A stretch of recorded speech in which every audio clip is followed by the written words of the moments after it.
Hello, and welcome. Welcome once again to the Secrets of the High Demand Coach podcast. And here with us today is yet another high demand coach in the one and only Johann Diaz, with over 35 years of experience at the intersection of technology, service excellence, and operational strategy. Johann is a seasoned business and technology leader who has significantly impacted various industries, from leading roles in high-stakes service transformations for global giants like Unilever, Diageo, I don't know if I got that one right, Vodafone and BP. I'm sure you've heard of a couple of those, as well as strategic leadership roles for ServiceNow, Capgemini, and Serviceware. Johann has consistently helped organizations to deliver measurable improvements in service quality, customer satisfaction, and operational efficiency. Interestingly enough, and Johann, welcome to the show. I'm very eager to see what you have to say about this. We're going to talk about those things, but what we're really talking about today is increasing sales. And we're not doing that through that traditional lens of just go sell more. We're talking about how we do that by turbocharging our customer service. So, Johann, out of the gate here, there are two kind of equal but opposite strategic errors that I see teams make. I've given them kind of colloquial names here. The first one is the silver bullet sale, right? We'll dive into in a second. And then the second one is, if you build it, they will come. Let's dive into this idea. You probably know exactly where I'm going with these. The silver bullet sale is this belief that all, or at least the vast majority of our problems are solved by more leads or more sales, or something in that line of thinking. Why is that wrong? Hey, look, who am I to say it's wrong? Okay. But from where I come from and what I've seen in most organizations, large, medium, and small, we spend a huge amounts of effort in trying to get those new logos, those new labels, the new ticket offers out there and the new sales organizations. And we don't spend nearly as much as we should in working closely, much closer with our existing customers who are already paying us money, Right. already pretty much like what we're doing. Otherwise, they wouldn't be here still. And you kind of think, guys, it's got to be a lower cost option to just improving the quality of what you're doing and being able to sell on upscale, Yeah. upscales and such like, right? Mm. And many organizations, they just get themselves in a muddle, in my view, and they put all this effort in the front office, if you like, the Yeah. new sales office, and not enough. Now, I think we're in a day and age where all of us as consumers, and let's face it, we are all experts in service. We are, because we're served by, good or bad organizations on a daily basis. And we all know, we do, I guarantee we all know what good service feels like and what bad service feels like. I Yeah. won't use the expletives that I normally use, that I'm sure we all do when we're off camera. So it amuses me, Scott. It really does that, Yeah. organizations don't put enough effort into really improving the quality of service they deliver, because when they do, yeah, customers buy more from you. It's a simple one. Yeah. So this other myth doesn't tend to last very long. It's kind of dead on arrival, but I've seen it exist, particularly in industries or with founders who have a really sharp eye out for quality. And there's this idea that, if you just have the best service in the world, everyone will come running for it. And there's almost this passivism that creeps in their sales process. They're so afraid of it being like a cringy sales process that they never actually sell their amazing service, or worse yet, they're constantly trying to perfect their service and then sell it later, and they just never arrive there. Right. What what does it take for someone like that, who has that service mindset, to really capitalize on all of that quality? Yeah, that's a great question. And I agree with the inference of the question, which in my world says there's going to come a point that it's good enough. It's good enough for you and me as the current customer, the current consumer. Yeah. But you have to do it from the perspective of the customer. So the Yes. customer really ought to be engaged in the whole process. If we flip further over towards a good customer retention process, I would say that all the organizations that I've worked with as suppliers that I've valued have truly become trusted advisors, valuable partners, call it what you like, right? I get the value. I've had, as when I was C-suite organization roles, I've had recruitment companies come to me and say, Johan, we know where you're taking the business. First of all, good. They've done their research. We've probably had lots of conversations. We understand the culture of the organization and what you're trying to do. I know you're not looking, but we found someone on the market who we just think would fit in amazingly in your organization. Do you want to speak to her? Mm. And I have done.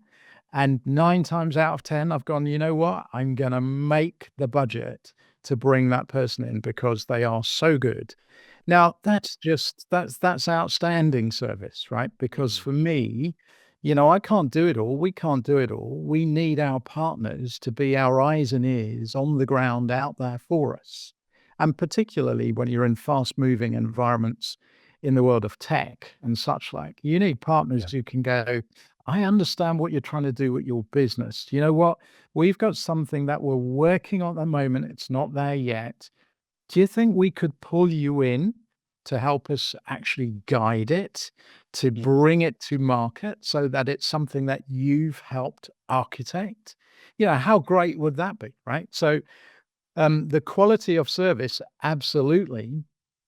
But the quality of service reaches back into the product development lifecycle. And if you're a real partner and trusted advisor with your customer, and many smaller organizations are, because that's how they've grown so well. And now they're at that stage, maybe, as you alluded to, where they're getting bigger, they need to operationalize, industrialize.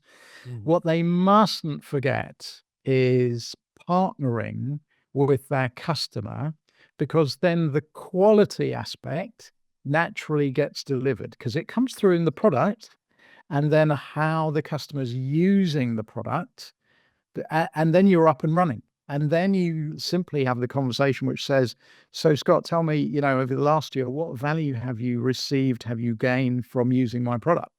Yeah. Which was already designed with you in mind because you helped us design that, right? So you go, this should be a no-brainer. It's an easy conversation then. Yeah. So it, somewhere in the middle of that, there's a balance which Mm. says, okay, tell me, because it's no point us waiting until we've got the perfect solution. Tell me what's good enough for you.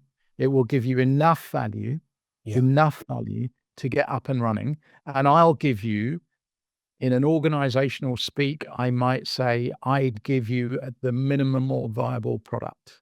Right. But it is viable. It's viable to the customer, not viable to you, the organization. It's viable to the customer. Yes. That's the crucial aspect. Yeah.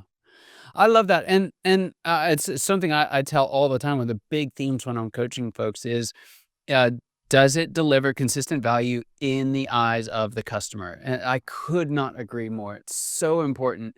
Now, one of the things that brings in for me, and you mentioned tech, and where I tend to get the most pushback on this when I'm working with clients is in kind of construction or quasi construction, where we would hope that quality is the most, right?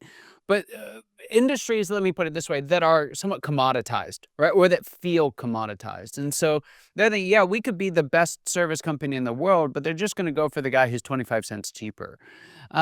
So what would you say? Does this matter more in some industries? Does it matter less? How do you help clients really walk that out?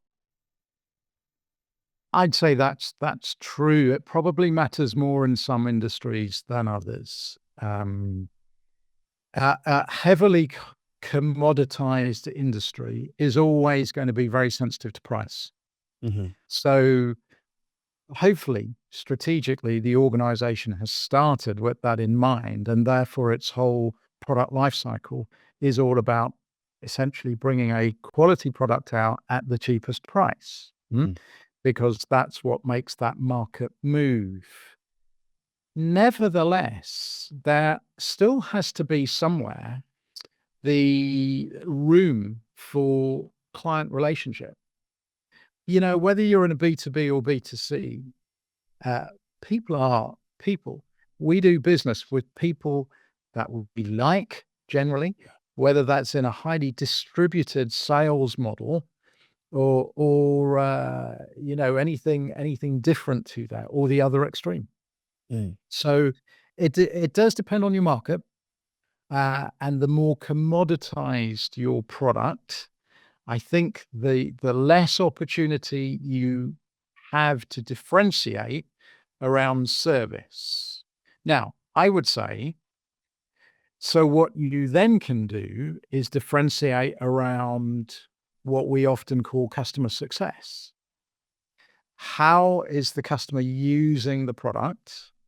How could we extend usage of the product and still, essentially be the cheapest or one of the cheapest on the market?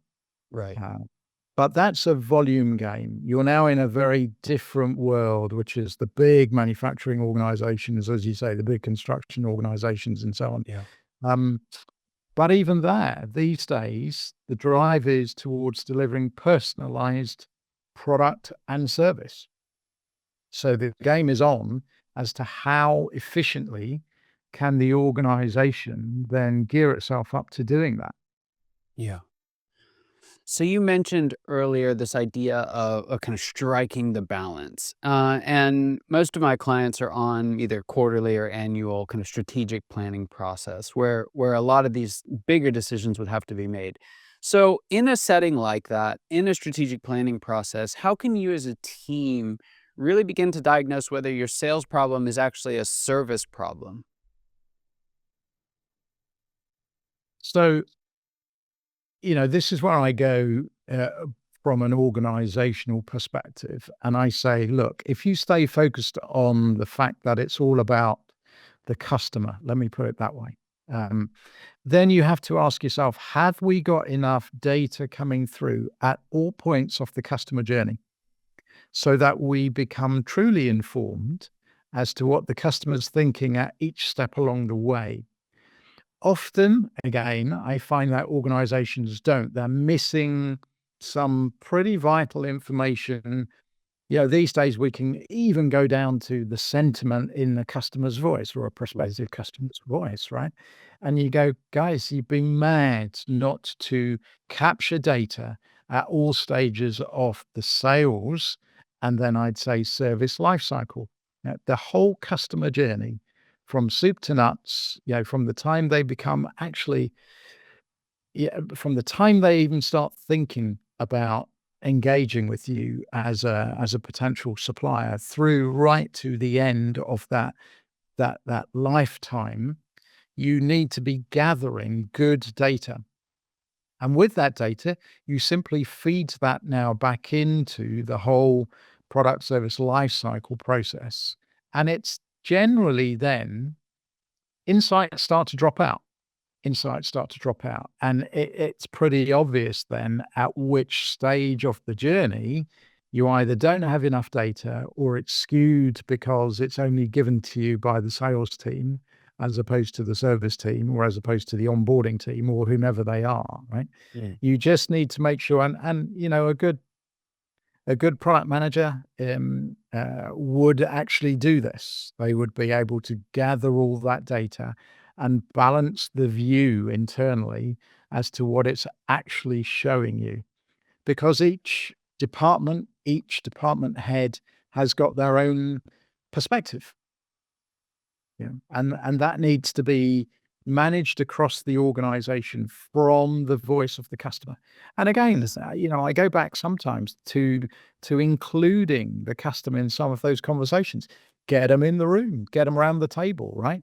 Let's get a couple of our really top customers or even customers who've left us Let's get them around the table and actually just have a normal conversation with them. You gain so much from it. Yeah, I love that. Johann, there's a question that I like to ask all my guests. I'm eager to hear what you have to say. What would you say is the biggest secret that you wish wasn't a secret at all? What's that one thing you wish everybody watching or listening today knew?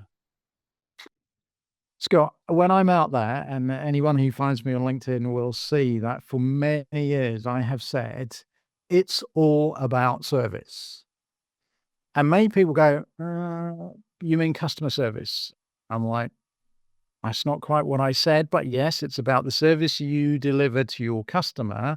But let me add this to your prospective customer as well. It's just the same. So, service for me starts the moment a prospective customer engages with your organization, all the way through to the end of that lifetime, that relationship. And service goes all the way through because you and I and everybody on this planet, in my view, we were born to serve. It is instinctual in the human being. Yes. It is natural. It is what we respond to as well. When other people serve us incredibly well, we love it. It makes us feel great, makes us feel warm. So what frustrates me with many organizations is when I say it's all about service, they go, "Oh, we've got a department called customer service or field service or whatever." I'm going, "No, no, no, no, no, stop, stop. No, I'm not talking about that." Because if you do that, then you go into silos. Yeah. So what for me is blatantly obvious that I want everybody to know is that service starts the moment a prospective customer chooses to try and engage with your organization. You might not even know it because it might be on the website, right? But that's when you start serving. And don't ever forget that. So good. So good. Johann, there's folks listening that maybe find themselves guilty of having let their service slide, or just knowing that the next stage of growth is going to come from being top-notch in that category. Where can they find more out about you and the work that you do? Absolutely. Come find me on LinkedIn. I am there. Or go to service-revolution.com and you'll find everything about the framework that I've put together, which is built on 35 years worth of that experience that they can pick up and consume. And I wrap it around with a support program that I offer as well. It's fantastic. Yeah, Johann, thanks so much for being on the show. It was a privilege and honor having you here. For those of you watching and listening, your time and attention mean the world to us. I hope you got as much out of this conversation as I know I did, and I cannot wait to see you next time. Take care.